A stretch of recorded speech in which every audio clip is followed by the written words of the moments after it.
लीजिए सुनिए मुंशी प्रेमचंद के लिखे उपन्यास कायाकल्प के 52वें भाग को मेरी यानी समीर गोस्वामी की आवाज में।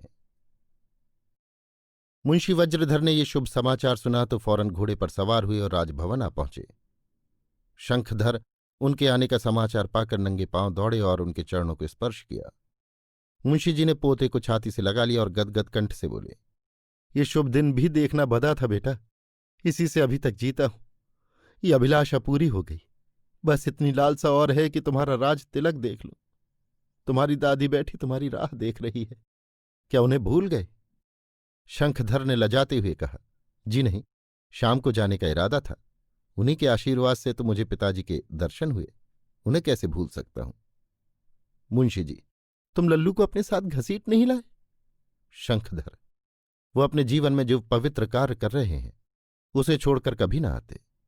मैंने अपने को जाहिर भी नहीं किया, नहीं तो वो मुझसे मिलना भी स्वीकार न करते। इसके बाद शंखधर ने अपनी यात्रा का, अपनी कठिनाइयों का और अपने पिता से मिलने का सारा वृत्तांत कहा। यों बातें करते हुए मुंशी जी राजा साहब के पास आ पहुंचे। राजा साहब ने बड़े आदर से उनका अभिवादन किया और बोले, आप तो इधर का रास्ता ही भूल गए। मुंशी जी, महाराज, अब आपका और मेरा संबंध और प्रकार का है। ज्यादा आऊं जाऊं तो आप ही कहेंगे, ये अब क्या करने आते हैं। शायद कुछ लेने की नीयत से आते होंगे। कभी जिंदगी में धनी नहीं रहा, पर मर्यादा की सदैव रक्षा की है। राजा, आखिर आप दिन भर बैठे बैठे वहां क्या करते हैं, दिल नहीं घबराता? मुस्कुराकर, समधिन जी में भी तो अब आकर्षण नहीं रहा। मुंशी जी, वाह, आप उस आकर्षण का मजा क्या जानोगे। मेरा तो अनुभव है कि स्त्री पुरुष का प्रेम सूत्र दिन दिन दृढ़ होता जाता है। अब तो राजकुमार का तिलक हो जाना चाहिए। आप भी कुछ दिन शांति का आनंद उठा ले। राजा, विचार तो मेरा भी है, लेकिन मुंशी जी, न जाने क्या बात है कि जब से शंखधर आया है, क्यों शंका हो रही है कि इस मंगल में कोई न कोई विघ्न अवश्य पड़ेगा। दिल को बहुत समझाता हूं, लेकिन न जाने क्यों ये शंका अंदर से निकलने का नाम नहीं लेती। मुंशी जी, आप ईश्वर का नाम लेकर तिलक कीजिए। जब टूटी हुई आशाएं पूरी हो गई तो अब सब कुशल ही होगा। आज मेरे यहां कुछ आनंद उत्सव होगा। आजकल शहर में अच्छे अच्छे कलावंत आए हुए हैं, सभी आएंगे। आपने कृपा की तो मेरे सौभाग्य की बात होगी। राजा, नहीं मुंशी जी, मुझे तो क्षमा कीजिए, मेरा चित्त शांत नहीं। आपसे सत्य कहता हूं मुंशी जी, आज अगर मेरा प्राणांत हो जाए तो मुझसे बढ़कर सुखी प्राणी संसार में न होगा। अगर प्राण देने की कोई सरल तरकीब मुझे मालूम होती तो जरूर दे देता। शोक की पराकाष्ठा देख ली, आनंद की पराकाष्ठा भी देख ली, अब और कुछ देखने की आकांक्षा नहीं है। डरता हूं कहीं पलड़ा फिर न दूसरी ओर झुक जाए। मुंशी जी देर तक बैठे राजा साहब को तस्कीन देते रहे। फिर सब महिलाओं को अपने यहां आने का निमंत्रण देकर और शंखधर को गले लगाकर वो घोड़े पर सवार हो गए। इस निर्द्वंद्व जीव ने चिंताओं को कभी अपने पास नहीं फटकने दिया। धन की इच्छा थी, ऐश्वर्य की इच्छा थी, पर उन पर जान न देते थे। संचय करना तो उन्होंने सीखा ही न था। थोड़ा मिला तब भी अभाव रहा, बहुत मिला तब भी अभाव रहा। अभाव से जीवन पर्यंत उनका गला न छूटा। एक समय था जब स्वादिष्ट भोजनों को तरसते थे, अब दिल खोलकर दान देने को तरसते हैं। क्या पाऊं और क्या दे दूं, बस फिक्र थी तो इतनी। कमर झुक गई थी, आंखों से सूझता भी कम था, लेकिन मजलिस नित्य जमती थी। हंसी दिल लगी करने में कभी न चूकते थे। दिल में कभी किसी से कीना नहीं रखा और न कभी किसी की बुराई चेती। दूसरे दिन संध्या समय मुंशी जी के घर बड़ी धूमधाम से उत्सव मनाया गया। निर्मला पोते को छाती से लगाकर खूब रोई। उसका जी चाहता था ये मेरे ही घर रहता, कितना आनंद होता। शंखधर से बातें करने से उसको तृप्ति ही न होती थी। अहिल्या ही के कारण उसका पुत्र हाथ से गया, पोता भी उसी के कारण हाथ से जा रहा है, इसलिए अब भी उसका मन अहिल्या से न मिलता था। निर्मला को अपने बाल बच्चों के साथ रहकर सभी प्रकार का कष्ट सहना मंजूर था। वो अब इस अंतिम समय किसी को आंखों की ओट न करना चाहती थी।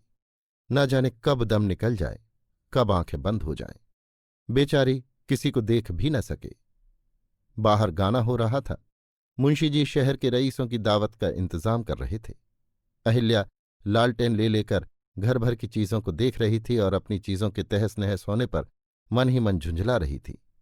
उधर निर्मला चारपाई पर लेटी शंखधर की बातें सुनने में तन्मय हो रही थी। कमला उसके पांव दबा रही थी और शंखधर उसे पंखा झल रहा था। क्या स्वर्ग में इससे बढ़कर कोई सुख होगा? इस सुख से उसे अहिल्या वंचित कर रही थी। आकर उसका घर मटिया मेट कर दिया।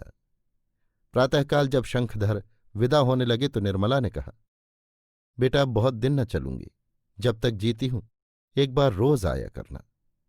मुंशी जी ने कहा, आखिर सैर करने तो रोज ही निकलोगे, घूमते हुए इधर भी आ जाया करो। ये मत समझो कि यहां आने से तुम्हारा समय नष्ट होगा। बड़े बूढ़ों के आशीर्वाद निष्फल नहीं जाते। मेरे पास राजपाट नहीं, पर ऐसा धन है जो राजपाट से कहीं बढ़कर है। बड़ी सेवा बड़ी तपस्या करके मैंने उसे एकत्र किया है, वो मुझसे ले लो। अगर साल भर भी बिना नागा अभ्यास करो तो बहुत कुछ सीख सकते हो। इसी विद्या की बदौलत तुमने 5 वर्ष देश विदेश की यात्रा की। कुछ दिन और अभ्यास कर लो तो पारस हो जाओ। निर्मला ने मुंशी जी का तिरस्कार करते हुए कहा, भला रहने दो अपनी विद्या, आए हो वहां से बड़े विद्वान बन के। उसे तुम्हारी विद्या नहीं चाहिए, चाहे तो सारे देश के उस्तादों का बुलाकर गाना सुने, उसे कमी काहे की है? मुंशी जी, तुम तो हो मूर्ख, तुमसे कोई क्या कहे।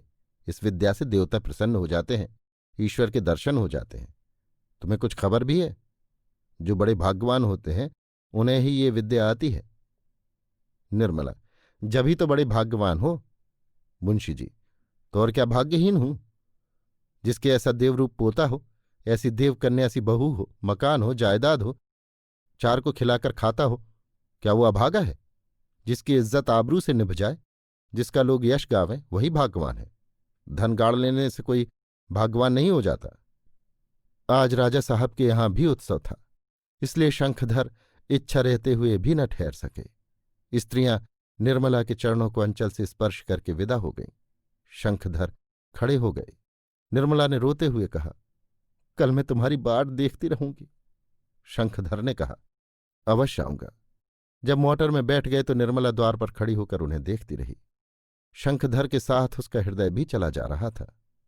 युवकों के प्रेम में उद्विग्नता होती है, वृद्धों का प्रेम हृदय विदारक होता है। युवक जिससे प्रेम करता है उससे प्रेम की आशा भी रखता है। अगर उसे प्रेम के बदले प्रेम न मिले तो वो प्रेम को हृदय से निकालकर फेंक देगा।